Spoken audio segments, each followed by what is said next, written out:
तो hello guys, welcome to my new blog और स्वागत है आज के ब्लॉग में। और आज दिखाने वाला हूँ धागा जो बनता है वो किस पौधे से बनता है। तो निकल चुका हूँ उस धागे के पौधे के पास। और एक पौधा नहीं, वो बहुत बड़े हैं। तो निकल चुका हूँ और जैसे ही मैं पहुंचूंगा तो मैं आप लोगों को दिखाऊंगा। मेरे भाई, तुझे तो पता ही होगा कि मैंने जो कपड़ा पहना है वो धागे से वो बनता है, लेकिन धागा कहाँ पे बनता है तुम्हें ये सबको किसी को नहीं पता। पता होता है तो सिर्फ गांव वालों को, शहर वालों को कुछ नहीं पता। ये सिर्फ ये पता होता है कि मेरे पास जो कपड़ा है वो सिर्फ धागे से बनता है, लेकिन धागे से भी धागा किससे बनता है तुमको ये नहीं पता होगा ना।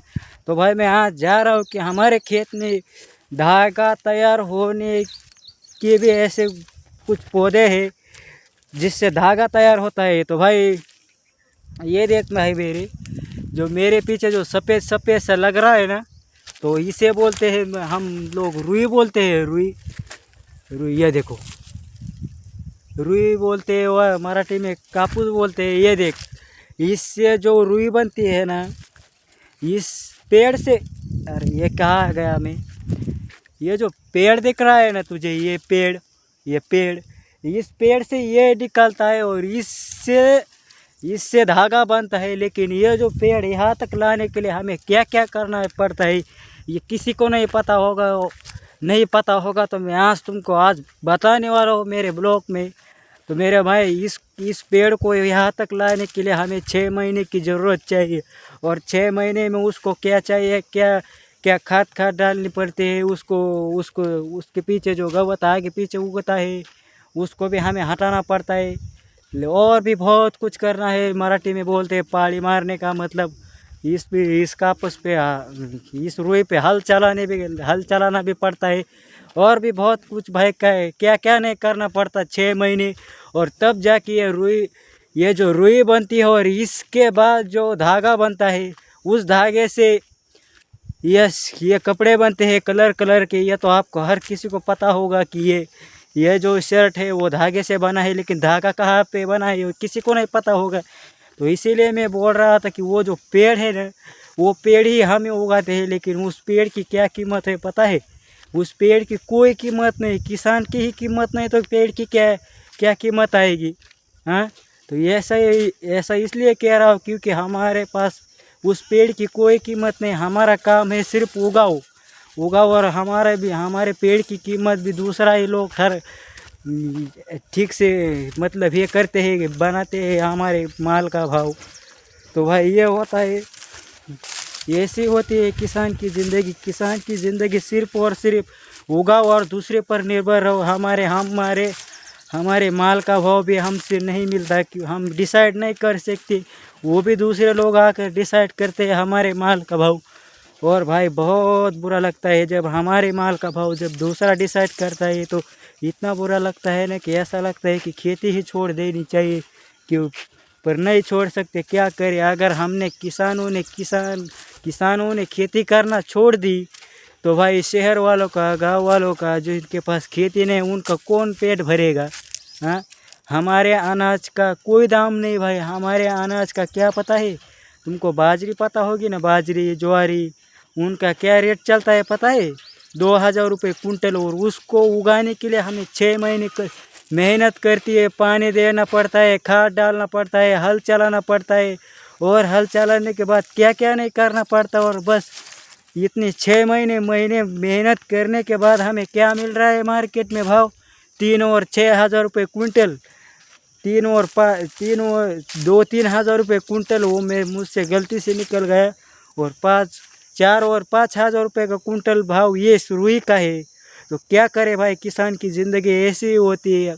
हम मेहनत करते हैं और हमारी मेहनत का भाव दूसरा कोई और भी कर लेता है। तो भाई इसीलिए कहता हूँ कि किसान की लाइफ अच्छी नहीं होती और किसान को कोई फ्री में कुछ नहीं देता। लेकिन एक बात है कि हमारे पास खाने पीने के लिए कोई भी कमी नहीं है। तो भाई दिखाने वाला हूँ कि हमारे साल भर का अनाज कितना होता है। तो भाई मैं निकल चुका हूँ, अब दरवाज़ा खोलने वाला हूँ।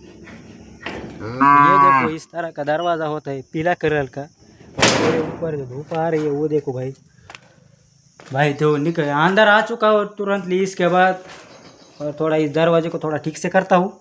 ठीक से करने के बाद भाई ये जो अनाज है ना, अनाज, ये इतना सारा अनाज हमें साल भर के लगता है, और साल भर लगता है। और उससे भी अगर अगर कोई मेहमान वगैरह कुछ देना तो आते हैं ना भाई, तो उससे भी तो वो जो बड़े बड़े दिख रहे हैं ना डब्बे, तो उस डब्बे में हम अनाज रखते हैं। इसलिए रखते हैं क्योंकि उसमें अगर हमने ज़्यादा दिन अगर इस बोरी में रखा हमारा अनाज, तो वो उस पर कीड़े लग जाएंगे, कोई भी आ जाए, चूहे लग जाएंगे और कुछ भी हो जाएगा। लेकिन इसीलिए हम इस पर रखते हैं। ये देखो भाई, इस डब्बों पर रखते हैं। और जो गांव से शहर गया है उसे सब कुछ पता होगा, इसीलिए मैं शहर वालों को बता रहे हैं जो परमानेंटली शहर में रहते हैं। इसीलिए मैं सबको बता रहा हूँ कि सबको पता चले कि किसान की लाइफ कैसे होती है। हर कोई बोलता है किसान का क्या खाने पीने के ऐसे मौज है, लेकिन भाई खाने पीने के ऐसे ना पैसा की है ना कोई भी है ना। तुम जब चाहे तब कपड़े खरीद सकते हो, वो कर सकते हो। हम कब कपड़े खरीद सकते हैं पता है? जब हमारी फसल जब बिक जाती है तब हम खरीदते हैं सब कुछ, कपड़े वगैरह वगैरह। और दिवाली का सब तो सबको पता ही होगा, सब लोग कपड़े लेते हैं, ये लेते हैं। कभी कभी हमारे माल को अगर अच्छा भाव नहीं मिलता ना, तो हम कपड़े भी नहीं खरीद पाते, क्योंकि इतना लो मार्केट में भाव है हमारा। इसीलिए बोलता हूँ यार कि किसान की ज़िंदगी बहुत कठिन है, लेकिन इस कठिन में भी हम जी रहे हैं थोड़ा थोड़ा ऐसा करके। और मैं इसलिए सबको दिखा रहा हूँ कि सबको पता चले कि यार किसान की लाइफ कैसे होती है। तो इस पेड़ को उगाने के लिए इतनी मेहनत करती है ना मेरे भाई। अगर हमसे भी एक दिन भी इस पेड़ को उगाने में लेट हो गया तो हम भरी बारिश में इसको लगाने के लिए चलते हैं। और ये जो सीधी लाइनें दिख रही है ना आप लोगों को, इसमें सीधी लाइन, ये देखो ये सीधी लाइन दिख रही है ना, तो वो भी हम बैलों की मदद से करते हैं। और जिन लोगों के पास बैल नहीं ना, वो ट्रैक्टर की मदद से नहीं करते, क्योंकि वहाँ बारिश का समय होता है, वहाँ हर तरफ कीचड़ ही कीचड़ होता है, तो कीचड़ में ट्रैक्टर नहीं चल सकता। तो भाई तभी तो बैलों की ज़रूरत पड़ती है। और जिनके पास बैल नहीं वो दूसरों को बैलों का वेट करते हैं, और तब जाके वो फसल उगाते हैं। तो भाई फसल मतलब ये क्या पता है तुम लोगों को, कि पता है कि क्या हो रहा है? और जो ये तुम देख रहे हो ना, ये मेरे पास क्या है पता है? तुम दाल जो खाते हो ना, दाल दाल, तो भाई दाल इस तरह की होती है। तो इसको तूर बोलते हैं, तूर की दाल, मराठी में तूर तूर बोलते हैं इसे। हिंदी में क्या बोलते हैं यार मुझे पता नहीं यार, मुझे हिंदी नहीं आती, लेकिन कोई बात नहीं, आप थोड़ा एडजस्ट कर लेना। अब उसके पास जा रहा हूँ यार, मैंने थोड़ा सा ले लिया तो वो मेरे हाथ से गिर गया। अगर मेरा हाथ से गिर गया तो भी वे वेस्ट नहीं जाता, क्योंकि यहाँ पर पंछी आकर बैठ जाएंगे और वो खाएंगे। तो भाई इस तरह की होती है, इस तरह की होती है। और इसको मशीन में डालने के बाद जो सामान आता है ना, वो सामान नहीं भाई, जो अनाज निकलता है ना, इस तरीके से निकलता है। तो आपको लोगों को दिखा रहा हूँ, 1 मिनट, वो गिर ही रहा है, नीचे ही पड़ रहा है। तो 1 मिनट, 1 सेकेंड बस, निकलना बे। और निकल गया, और तुमको देख रहा है, ये देखो भाई, ये होता है। और इसको बाहर निकालने के लिए भी हमें पैसा देना पड़ता है ट्रैक्टर वाले को। और मराठी में मल्यातर बोलते हैं, थ्रेशर, हाँ थ्रेशर, हाँ थ्रेशर की मदद से हम उतना सारा निकलते हैं। अगर एक एकड़, अगर ये जो है, ये अगर 1 एकड़ है, तो भाई हमें मदद पड़नी पड़ती है। और उसको निकालने के लिए लेबर की ज़रूरत पड़ती है, और लेबर तो क्या फ्री में नहीं आएगा। तो इसका भी मार्केट में भाव क्या चल रहा है पता है क्या? 5,000 रुपये कुंटल। अगर हमारे पास 5 ही कुंटल हुई तो आधा तो लेबर में जाता है, और थोड़ा बचा कुचा होता है। और उससे आधे का आधा तो बच गया ना हमको। अब तुमको लग रहा होगा आधा का आधा बच गया, लेकिन भाई आधा जो उससे थोड़ा आधा है ना, वो हमने वो उसको उगाने के लिए जो औषधि वगैरह खाद बीज जो लिया है ना, तो उसको देना पड़ता है। और तो हमारे पास सिर्फ कितना मिला? अगर हमारे पास 10,000 रुपये की वो जो तूर निकली, तो 5,000 रुपये लेबर को देना पड़ता है, और 3,000 रुपये मल्यांतर वाले थ्रेशर वाले को देना पड़ता है। और बचे वाले वो सिर्फ हमको मिलते हैं। तो भाई देखो भाई, ऐसा चल रहा है यार, ऐसी किसान की लाइफ चल रही है यार। लेकिन किसान क्या करे, देश की शान है, इसलिए जी रहा है। और कुछ किसान तो अगर कर्जा नहीं फिटा कि नहीं मुफ्त हुआ, तो कभी कभी आत्महत्या भी कर रहे हैं। लेकिन कोई किसी पर, किसान पर ध्यान नहीं दे रहा है। और मैं इसीलिए इसीलिए वीडियो बना रहा हूँ कि तुमको यार पता चले कि किसान की ज़िंदगी आसान नहीं होती। कुछ लोग बोलते हैं ये है यार, वो कुछ नहीं भाई, हमारे पास सिर्फ और सिर्फ अनाज है हमारे पास। अगर ज़्यादा अनाज होगा तो क्या करेंगे हम उसका, अनाज का अगर उसको अच्छा भाव ही नहीं मिले मार्केट में तो क्या करें बोलो।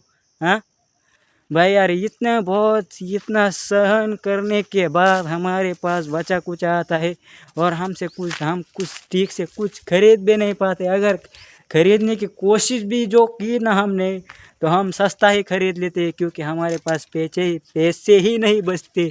अगर हमने ज़्यादा पैसे खर्च किए हर तरफ, तो हमारे पास कुछ भी नहीं बचेगा, कुछ भी। अगर कोई बीमार पड़ा तो हमें ब्याज से पैसे लेने पड़ेंगे, अगर हमने महंगी महंगी वस्तु खरीद ली तो ये होती है किसान की लाइफ।